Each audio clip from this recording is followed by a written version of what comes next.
¿Qué tal, amigos? Les habla el Padre Rafael Chávez. Sean bienvenidos una vez más a su pequeño espacio de meditaciones. Estamos a domingo 12 de septiembre, 24º del tiempo ordinario. Señor Dios, creador y soberano de todas las cosas, vuelve a nosotros tus ojos y concede que te sirvamos de todo corazón para que experimentemos los efectos de tu misericordia. Por nuestro Señor Jesucristo, tu Hijo, que vive y reina contigo en la unidad del Espíritu Santo, y es Dios, por los siglos de los siglos. Amén. La primera lectura de hoy está tomada del profeta Isaías, capítulo 50, versículos del 5 al 9. En aquel entonces dijo Isaías: El Señor Dios me ha hecho oír sus palabras, y yo no he opuesto resistencia, ni me he echado para atrás. Ofrecí la espalda a los que me golpeaban, la mejilla a los que me tiraban de la barba.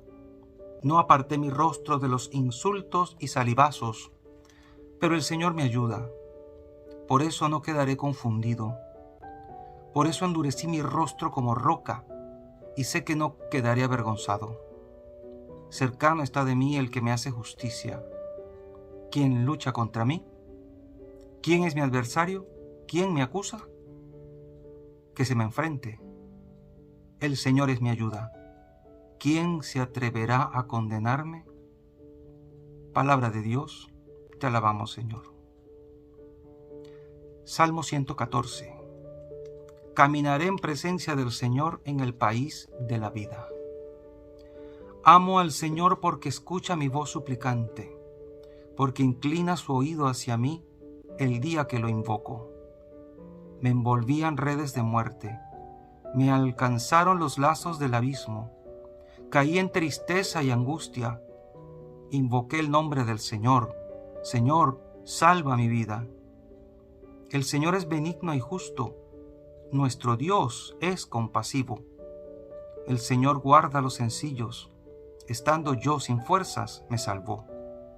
Arrancó mi alma de la muerte, mis ojos de las lágrimas, mis pies de la caída. Caminaré en presencia del Señor en el país de la vida. La segunda lectura está tomada de la carta del apóstol Santiago, capítulo 2, versículos del 14 al 18. Hermanos míos, ¿de qué le sirve a uno decir que tiene fe si no lo demuestra con obras? ¿Acaso podrá salvarlo esa fe? Supongamos que algún hermano o hermana carece de ropa y del alimento necesario para el día, y que uno de ustedes le dice: que te vaya bien, abrígate y come, pero no le da lo necesario para el cuerpo. ¿De qué le sirve que le digan eso? Así pasa con la fe. Si no se traduce en obras, está completamente muerta. Quizá alguien podría decir: tú tienes fe y yo tengo obras. A ver cómo sin obras tú me demuestras tu fe. Yo, en cambio, con mis obras te demostraré mi fe. Palabra de Dios, te alabamos, Señor. Y el Evangelio de este domingo es el de Marcos, capítulo 8, versículos del 27 al 35. En aquel tiempo Jesús y sus discípulos se dirigieron a los poblados de Cesarea de Filipo. Por el camino les hizo esta pregunta: ¿quién dice la gente que soy yo? Ellos le contestaron: algunos dicen que eres Juan el Bautista, otros que Elías, y otros que alguno de los profetas. Entonces él les preguntó: ¿y ustedes? ¿Quién dicen que soy yo? Pedro le respondió: tú eres el Mesías. Y él les ordenó que no se lo dijeran a nadie. Luego se puso a explicarles que era necesario que el Hijo del Hombre padeciera mucho que fuera rechazado por los ancianos, los sumos sacerdotes y los escribas, que fuera entregado a la muerte y resucitara al tercer día. Todo esto lo dijo con entera claridad. Entonces Pedro se lo llevó aparte y trataba de disuadirlo. Jesús se volvió y mirando a sus discípulos, reprendió a Pedro con estas palabras: Apártate de mí, Satanás, porque tú no juzgas según Dios, sino según los hombres. Después llamó a la multitud y a sus discípulos y les dijo: El que quiera venir conmigo, que renuncie a sí mismo, que cargue con su cruz y que me siga. Pues el que quiera salvar su vida, la perderá. Pero el que pierda su vida por mí y por el Evangelio, la salvará. Palabra del Señor. Gloria a ti, Señor Jesús. En este Evangelio hay varias cosas que podemos sacar en limpio.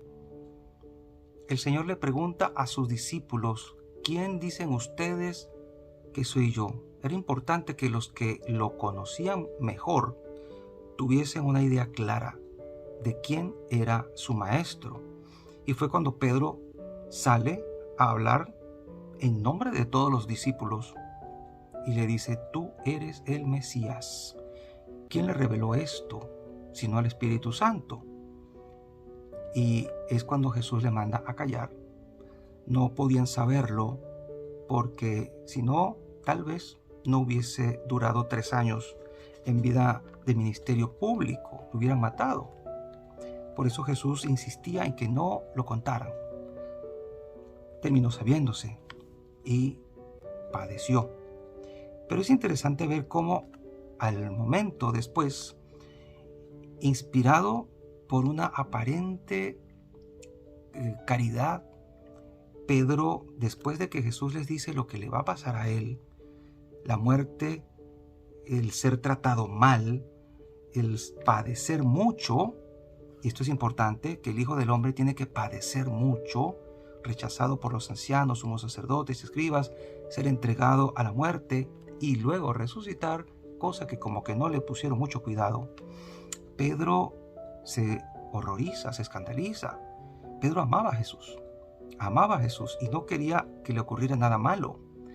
Pero aquí cabe una pregunta: ¿podemos siempre evitar que los nuestros, la gente que amamos, no sufra? Conozco muchos padres, madres de familia, que quieren siempre evitarle el dolor a sus hijos, que no les pase nada malo, que no sufran. Pero esto no siempre se puede hacer. Nadie escarmienta en pellejo ajeno. Tenemos que pasar por lo que tenemos que pasar. Y Cristo tenía que pasar por esto. Incluso no podemos evitar recordar lo que Jesús dijo en el Getsemaní, pidiéndole a su Padre que si era posible alejara de él esa copa, ese cáliz, pero que no se hiciera su voluntad sino la de él, la del Padre. Así que Jesús sintió, como humano que era, el peso de lo que le venía encima y pidió si es posible, pero luego cae en cuenta: no, para eso he venido a sufrir.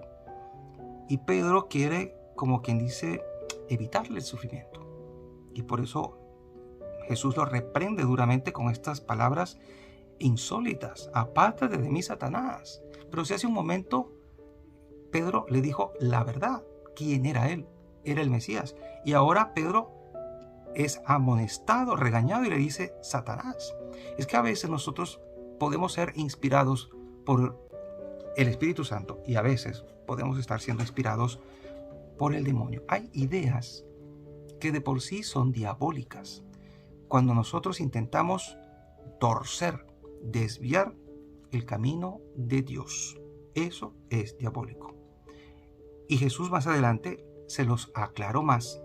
Si alguno de ustedes quiere ser mi discípulo, el que quiera venirse conmigo, que renuncie a sí mismo, cargar con su cruz, llevar el peso y luego seguirle.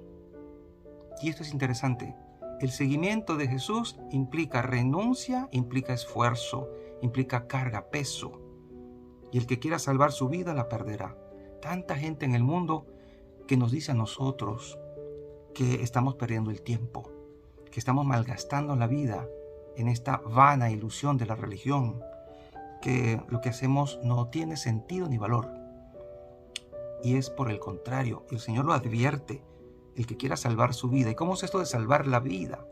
Pues vivir como el mundo quiere, pasarla bien, vivir de fiesta en fiesta, vivir de amores en amores, es lo que ahora la gente hace, pues amores libres, sin compromiso, nadie quiere casarse, todo el mundo quiere tener parejas, no esposos ni esposas, sino parejas. Y eso implica tanto desatino y vivir en medio de ambientes de muchísima licencia, de vivir cada quien haciendo lo que le place. Y eso es salvar la vida, eso es pasarla bien. Pues pensemos que es lo que nos conviene, porque para el mundo ser cristiano es perder el tiempo. Son cosas que ya deben ser superadas. El Señor lo ha dicho hace 2000 años y esa palabra sigue en pie y vigente. El que quiera salvar su vida la va a perder, porque al final todos vamos a morir. Y después es que viene la eternidad, y es allí donde se va a ver si nuestra vida valió la pena vivirla como la estamos viviendo. Vamos a ver quién realmente salvó su vida y quién la va a pasar bien después. Pero el que pierda su vida por mí y por el Evangelio, la va a salvar. Preguntémonos, ¿tú eres de los que está tratando de salvar su vida, vivir bien acá, sin que te pase nada, cómodamente, teniendo lo que la gente llama éxito? Me impresiona mucho y me impresionó y todavía las palabras de la Madre Teresa de Calcuta cuando le hicieron varias preguntas. La madre no dudó en decir: Dios no me ha llamado a tener éxito, me llamó a ser fiel. Y mucha gente piensa que nosotros como Iglesia Católica estamos llamados a tener muchísima gente, a llenar nuestras iglesias, a tener muchísimos feligreses, y que debemos incluso cambiar nuestra doctrina para tener más adeptos, porque la gente se nos va a ir, dicen algunos, si no somos flexibles en lo que algunos están pidiéndole a la iglesia. Y esto no es lo que nosotros vamos a hacer. No es lo que Jesús hizo, incluso cuando muchos se le quisieron ir con el sermón del pan de vida. No estamos llamados a ceder solo por tener más gente. Estamos llamados a ser fieles a Dios, a su Evangelio, a Cristo. No a tener éxito, no como el mundo lo pinta. No es ese tipo de éxito. A veces tendremos que sufrir y eso va incluso conforme a la voluntad de Dios. Por eso Pedro fue tan duramente amonestado: apártate de mí, Satanás, porque tú no juzgas según Dios. El ser humano está herido por el pecado original y esa herida nos hace muchas veces querer torcer el rumbo, sobre todo huirle al sufrimiento. Y esta sociedad en la que vivimos no quiere sufrir, no quiere pasar por nada de lo que en antaño estábamos acostumbrados a pasarle, huye al sufrimiento. Y Jesús aquí, incluso desde el profeta Isaías, anunciaba su dolor, lo que le iba a pasar. El Salmo 114 también es una expresión de lo que el cristiano vive confiando en el Señor. Después de los sufrimientos y en medio de los sufrimientos clamamos al Señor para que nos libre. Y la carta de Santiago, una carta hermosísima que nos ayuda a entender que nuestra fe debe estar expresada en obras concretas de caridad para hacer el bien. Pidámosle mucho al Señor en este domingo que nos ayude a tener buen discernimiento para saber cuál es la voluntad de Dios y para no apartarnos ni apartar a nadie del camino que le toque vivir, aunque esto implique sufrir un poco. Y que la bendición de Dios Todopoderoso, Padre, Hijo y Espíritu Santo, descienda sobre cada uno de ustedes y les acompañe siempre. Y seguiremos en contacto, si Dios lo permite, a través de este canal. Chao, chao.